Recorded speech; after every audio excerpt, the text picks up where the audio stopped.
Hey there, Stampers. Welcome to day 9 of our 12 days of holiday tags, bags, and gift packaging series. My name is Sherry Roth. I'm a Stampin' Up! Demonstrator from Alberta, Canada. And today's project is going to be a quick and super cute project featuring the Penguin Place bundle from the July to December mini catalog. Now, I just wanted to point out that this punch is now back in stock as of filming. When I'm filming this video, I'm excited because it is now available after a very long time of it not being available. So if you don't yet have this bundle, make sure that you pick it up because it is super, super sweet. Okay, so let's go ahead and get started. We are going to bring in our Stampin' Pierce mat. We're going to do a little bit of stamping. So I've got a scrap piece of white to do some stamping on. And we're going to start with the little penguin image. Now, a little tip for you.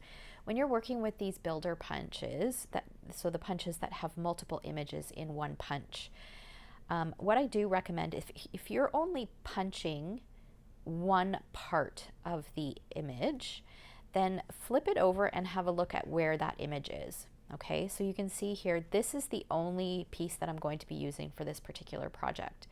So I can see that it's on the right-hand side of the punch when it's flipped over, because this is how I would slide it into the cardstock.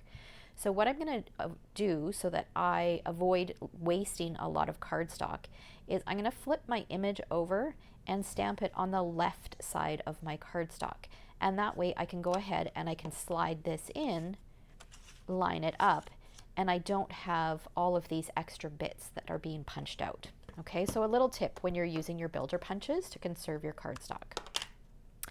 Okay, so I'm going to use some Memento ink.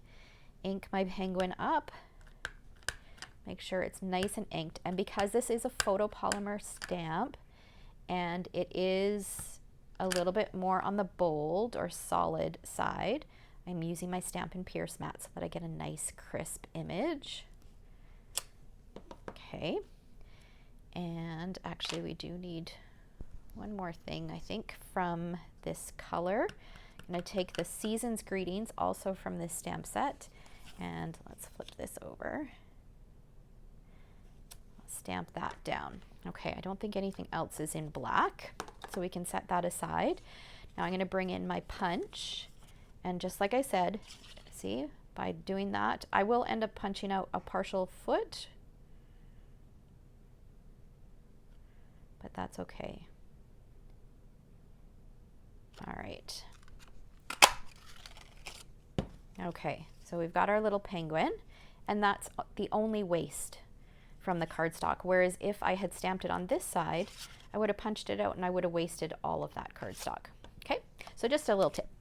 All right, now we are going to go ahead and grab, where did my ink pads go?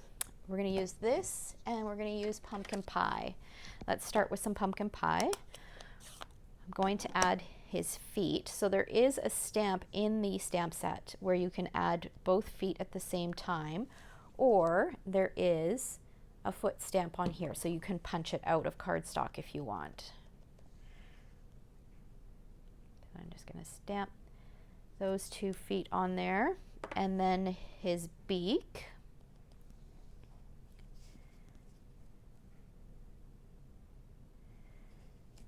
Right there. Isn't he adorable? Okay, and then we're going to stamp in Bermuda Bay. Bring back our white cardstock. We're done with him for now. We're going to stamp the scarf.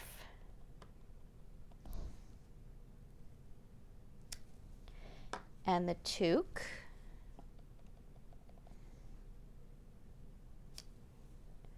And I think that's it. And I actually meant to cut these out before I filmed so that you guys wouldn't have to watch, but I forgot to do that. So let's do that really quickly here. I hope you guys have been enjoying this series. I tell you, I've been having fun planning these projects, trying to make them pretty quick and easy, and also they've been helping me prepare for the holidays. I'm excited to say I've got lots of gift packaging done. I've got lots of tags made. How's everybody's Christmas shopping coming along? Mine is nearly done. Got a couple other things to pick up. I'm hoping that some of those items will go on sale for Black Friday. I'm filming this before you guys will actually see it, so you guys won't see it till the weekend. So I'm hoping that some of the items that I've been keeping an eye on will go on sale, and then I can finish up. I still have my dad to buy for. He's the trickiest to buy for. I never know what to get him, because if he ever wants anything, he just goes and buys it for himself. Makes it difficult. Okay, we'll just cut the toque. So you can see when I fussy cut, I'm moving my cardstock and not my scissors, and that helps give you a little bit of a cleaner cut. And I'm also leaving a white border. I'm not cutting right on the image. Okay, so we've got those two guys done. We're also going to trim this out. And I'm going to separate these two words. So I'm going to cut right down the middle. Okay, so now we've got all our little pieces ready. Now, the other thing that I've done ahead of time is I've gone ahead and I've taken my stitched star dies. I love these dies and I often forget about them. I don't pull them out near often enough, but I do love them. So what I've done is I've gone ahead and I've die cut this largest star and then the inside star, the one that nests right inside that nicely, from Pool Party cardstock. And this is going to be the shape of my tag. So I'm going to flip this over. We're going to use some dimensionals, and I'm going to be quite generous with my dimensionals. I don't want my tag to kind of be floppy or to go flat in some areas, so I'm going to put a little dimensional in each prong and then also one in the center. Peel off the backing, and then that's going to go right in the center of the larger star.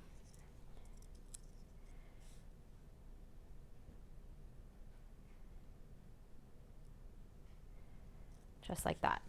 Okay, now we're going to go ahead and adhere our penguin. So I'm just going to put a little bit of adhesive straight down the middle. He's going to go right in the center, and then we're going to take another piece of a dimensional and we're going to add the toque.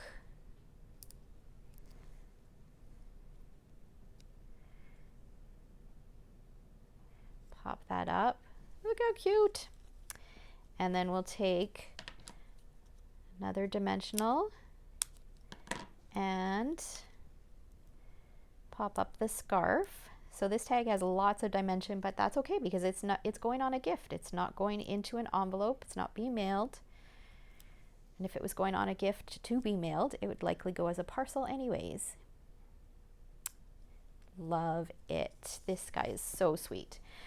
Okay, and then actually we'll save that for last. Now what I'm going to do is I'm going to take a 1/16 inch hole punch, and I'm going to punch a hole in this top prong and carefully weed it off. I'm going to grab some white twine, and then now that is a tiny hole. If I wanted to fiddle with it, I could try to fit that through. I know I would get it, but because we're in a video, I'm going to use these dental flossers. These, or they're called floss threaders. So this is what the packaging looks like. And when you have braces, these were left over from when my kids had braces. This is what you use when you floss your teeth. So I'm just going to feed my twine through, and then look how easy that is. So no trying to thread that thread through a tiny little hole. We'll go ahead and tie this. I'm going to tie it in a loose knot so that I can easily undo it when I go to use the tag. And then we can add our greeting, and you can always stamp the back as well if you want to stamp to and from. I'll probably just write to and from on there. And this is going to get stuck right under here. And then the greeting, so you can see that I'm just putting adhesive just on the one end where it's going to stick to the star. And then this guy is going to go under here like that. And look how adorable that little tag is. Isn't it super sweet? And it took no time at all. And this is a tag that you could turn around and you could use as decoration on a tree afterwards. If you've got any cute little, or if you've got any friends or family members that love penguins, wouldn't this be cute? You could even just avoid punching the hole and add that to the front of a gift bag, and that would be adorable as well.